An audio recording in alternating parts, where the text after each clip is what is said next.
అంతర్జిల్లా motor సైకిళ్ల దొంగను arrest చేసినట్లు Eluru DSP Shravan Kumar తెలిపారు. కొయ్యలగూడెం మండలం గవరవరం గ్రామవాసి చప్పిడి ముసలయ్య అదే గ్రామానికి చెందిన శెట్టి చిన్నతో కలిసి దొంగతనాలు చేయడం ప్రారంభించారు. గత నెల 23న అనుమానాస్పదంగా సంచరిస్తున్న చిన్నాను అదుపులోకి తీసుకుని విచారించగా మోటార్ సైకిళ్లను చోరీ చేస్తున్నట్లు వెలుగు చూసింది. చిన్నాను కోర్టులో హాజరుపరచగా రిమాండ్ విధించింది. నాటి నుంచి ముసలయ్య పరారీలో ఉన్నాడు. ముసలయ్యను అదుపులోకి తీసుకుని విచారించగా ఏలూరు, కృష్ణా, తూర్పుగోదావరి, గుంటూరు జిల్లాలో మోటార్ సైకిళ్ల చోరీలకు పాల్పడినట్లు వెల్లడైందని డీఎస్పీ తెలిపారు. వారి నుంచి 16 మోటార్ సైకిళ్లు, ఒక ఆటోను స్వాధీనం చేసుకున్నారు. ఈ కేసులో చాకచక్యంగా వ్యవహరించిన గణపవరం ఎస్ఐ మణికుమార్ పోలీస్ సిబ్బందిని జిల్లా ఎస్పీ ప్రతాప్ శివకిషోర్ను అభినందించారు.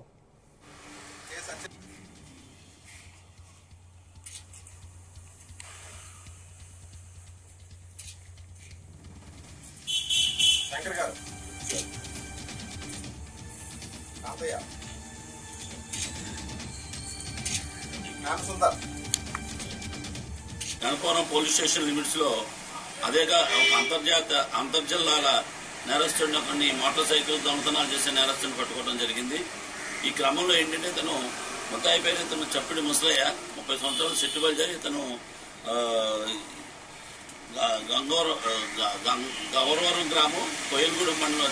ఇతను ఈ గణపవరం మండలంలో ఉన్న